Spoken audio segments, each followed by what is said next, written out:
अब है हमारे पास मांग में परिवर्तन। मांग में परिवर्तन दो तरह से होता है। एक मांग वक्र का संचलन और दूसरा है मांग वक्र का खिसकाव। जैसे इसमें दिखाया गया है, मांग वक्र का खिसकाव मूवमेंट ऑफ डिमांड वर्क और मांग वक्र का खिसकाव शिफ्ट ऑफ डिमांड कर्व। मांग वक्र का जो संचलन है, मूवमेंट है मांग वक्र की, वो दो तरह से हो सकती है।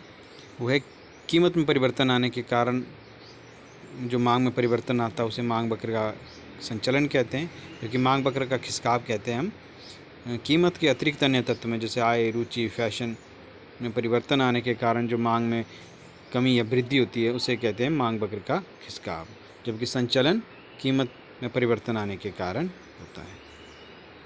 ये दो तरह का होता है। सबसे पहले हमारे पास मांग में विस्तार। मांग में विस्तार किसे कहते हैं? कीमत कम होने पर यदि मांग बढ़ जाती है तो उसे मांग वक्र का विस्तार कहते हैं। जैसा चित्र में दिखाया गया है, जब शुरू में हम 5 रुपये कीमत पर एक वस्तु खरीदते हैं और अब यदि वस्तु की कीमत कम होकर 1 रुपया हो जाती है तो उसकी मांग 6 रुपये हो जाती है।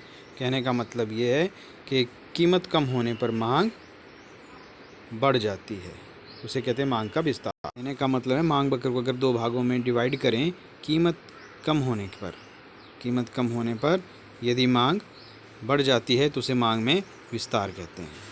फिर आता है हमारे पास मांग में संकुचन किसे कहते हैं? कीमत बढ़ने पर यदि मांग कम हो जाती है तो उसे मांग में संकुचन कहते हैं।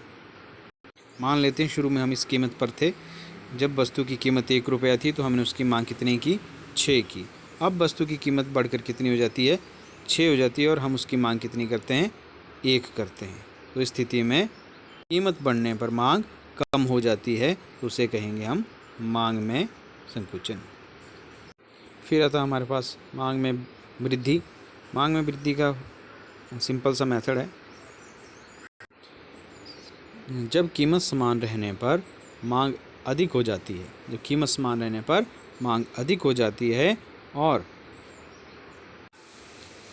अधिक कीमत पर मांग समान हो जाती है तो उसे कहेंगे मांग में वृद्धि।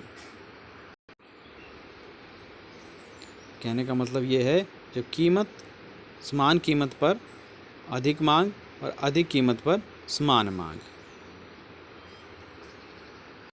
मान लेते हैं ये हमारे पास एक टेबल दिया है। इसमें क्या है, जब कीमत 10 रुपये से बढ़कर 10 रुपये हो जाती है, कीमत समान रहती है, मांग पहले 1 रुपया थी अब बढ़कर 2 रुपये हो जाती है। कहने का मतलब ये है, कीमत समान रहने पर मांग बढ़ जाती है तो उसे कहते हैं मांग में वृद्धि। डायग्रामेटिकली देखते हैं, जब कीमत 10 रुपये थी, यहाँ से जब कीमत 10 रुपये थी तो हमने उसकी मांग कितने की? 1 रुपये की। अब कीमत बढ़कर दोबारा 10 रुपये होती है तो हमने उसकी मांग कितने की? कीमत बढ़कर 10 रुपये होती है तो उसकी मांग कितने की हमने? 2 रुपये की। तो कहने का मतलब ये पीछे वाला डिमांड कर्व ये बताता है, जबकि ये आगे वाला डिमांड कर्व ये बताता है मांग में वृद्धि को। पहले मांग इतनी थी, अब मांग बढ़कर 2 रुपये हो गई है। कहने का मतलब ये है, ऊपर की ओर शिफ्ट होना डिमांड कर्व में वृद्धि को दर्शाता है। अब आता है हमारे पास मांग में कमी किसे कहते हैं? मांग में कमी का वही है। मांग में कमी कहते हैं हम समान कीमत पर यदि मांग कम हो जाती है और कीमत कम होने पर मांग समान हो जाती है तो उसे कहते हैं मांग में कमी।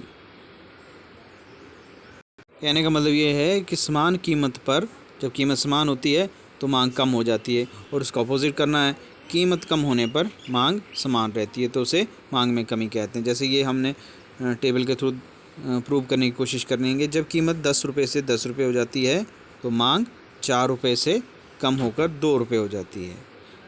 कीमत समान है और मांग में कमी हो जाती है। जैसे इस डायग्राम में दिखाया गया है, जब कीमत 10 रुपये से थी तो मांग 2 रुपये है। जब कीमत 10 रुपये हो जाती है दोबारा तो मांग बढ़कर 4 रुपये हो जाती है। तो ये बताता है, जब 2 रुपये थी तो डिमांड इस कर्व पर थे, शुरू में हम इस बिंदु पर थे जब डिमांड ₹10 थी तो मांग कितनी थी? ₹4। अब कीमत ₹10 रह जाती है और मांग कम होकर ₹2 हो जाती है। तो हम पिछले वाले से आगे वाले से पिछले वाले डिमांड कर्व पर पहुंच जाते, जो ये बताता है कि मांग में कमी होने पर मांग वक्र नीचे की ओर खिसक जाता है। मांग में कमी होने पर मांग वक्र नीचे की ओर खिसकना मांग में कमी को दर्शाता है। ये बताता है कि मांग में कमी होने पर मांग वक्र नीचे की ओर खिसक जाते हैं। उसके बाद है हमारे पास कीमत प्रभाव। कीमत में परिवर्तन आने के कारण मांग में जो परिवर्तन आता है उसे हम कीमत प्रभाव कहते हैं। कीमत कम होने पर मांग बढ़ जाती है तो उसे कीमत प्रभाव कहते हैं। दोनों के बीच में नेगेटिव रिलेशन होता है, ऋणात्मक संबंध पाया जाता है। कीमत कम होती है तो मांग बढ़ जाती है।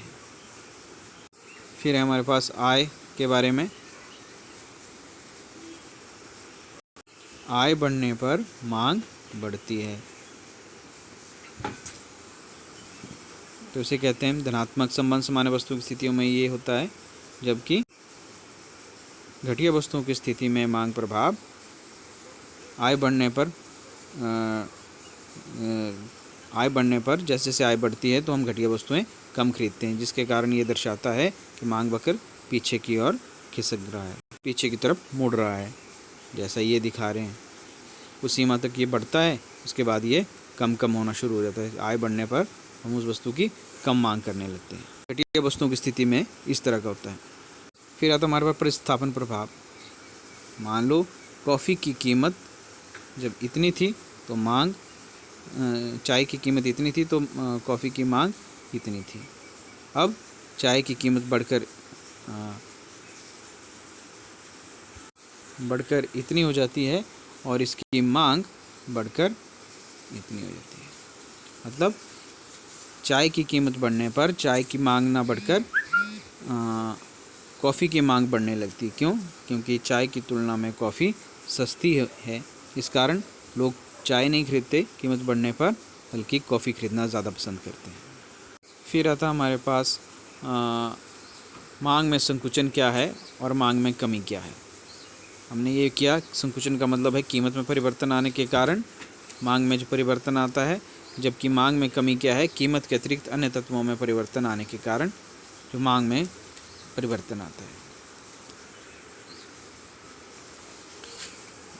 मांग में संकुचन होने पर हम एक ही कर्व पर एक बिंदु से दूसरे बिंदु को ओर जाते हैं, जबकि मांग में कमी होने पर हम मांग वक्र हमारा नीचे की ओर खिसक जाता है, हम उसी कर्व पर नहीं रह पाते।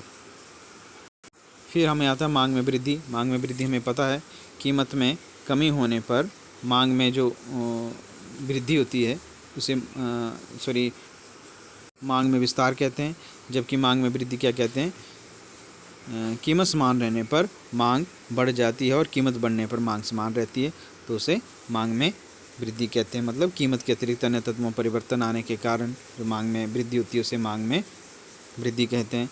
मांग में विस्तार की स्थिति में हम एक बिंदु से दूसरे बिंदु की ओर जाते हैं, जबकि मांग में वृद्धि होने पर हम नीचे वाले कर्व से ऊपर वाले कर्व की ओर जाते हैं।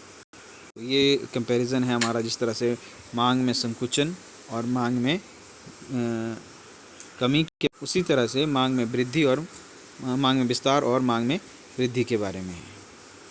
तो ये हमारा चैप्टर ख़त्म हो गया।